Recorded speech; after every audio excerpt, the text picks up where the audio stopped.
क्षितिज भाग 1। दो बैलों की कथा। प्रेमचंद।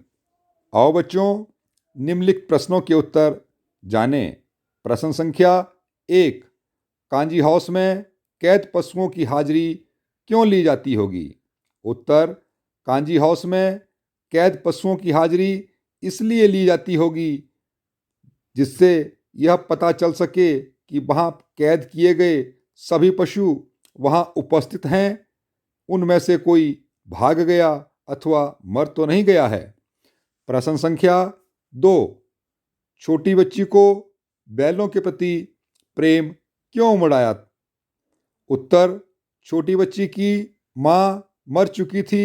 सौतेली माँ उसे रहती थी। बैल दिन भर जोते जाते थे और उन्हें डंडे भी मारे जाते थे। उन्हें खाने को सूखा भूसा दिया जाता था। बैलों की इस दुर्दशा पर छोटी बच्ची को दया आ गई थी। उसे लगा कि बैलों के साथ भी उसके समान सौतेला व्यवहार हो रहा है, इसलिए उसके मन में बैलों के प्रति प्रेम उमड़ आया था।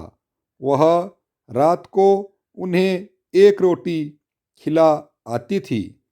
प्रश्न संख्या 3। प्रस्तुत कहानी में प्रेमचंद ने गधे की किन स्वभावगत विशेषताओं के आधार पर उसके प्रति रूढ़ अर्थ मूर्ख का प्रयोग न कर किस नए अर्थ की ओर संकेत किया है? उत्तर। प्रस्तुत कहानी में प्रेमचंद ने गधे को सीधा, सहनशील, अक्रोधी, सुख दुख में समभाव से रहने वाला प्राणी बताते हुए उसे ऋषियों मुनियों के सद्गुणों से युक्त बताया है।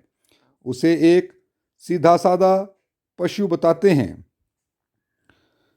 जिसके चेहरे पर कभी भी असंतोष की छाया तक नहीं दिखाई देती है और रूखा सूखा खाकर भी संतुष्ट रहता है। प्रश्न संख्या 4। किन घटनाओं से पता चलता है कि हीरा और मोती में गहरी दोस्ती थी? उत्तर।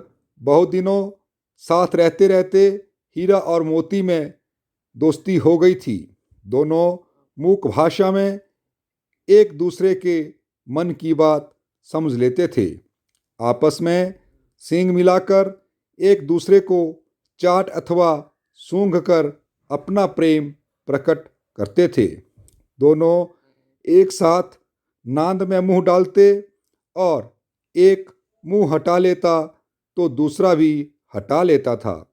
हल या गाड़ी में जोत दिए जाने पर दोनों का यह प्रयास रहता कि अधिक बोझ उसकी गर्दन पर रहे।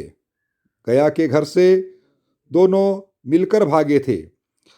गया के घर दोनों ही भूखे रहे थे। सांड को दोनों ने मिलकर भगा दिया था। मटर के खेत में मोती जब कीचड़ में धंस गया तो हीरा स्वयं ही रखवालों के पास आ गया था, जिससे दोनों को एक साथ सजा मिले। कांजी हाउस में मोती हीरा के बंधे होने के कारण बाड़े की दीवार टूट जाने पर भी नहीं भागा था। बच्चों, इन सभी घटनाओं से पता चलता है कि हीरा और मोती में गहरी दोस्ती थी।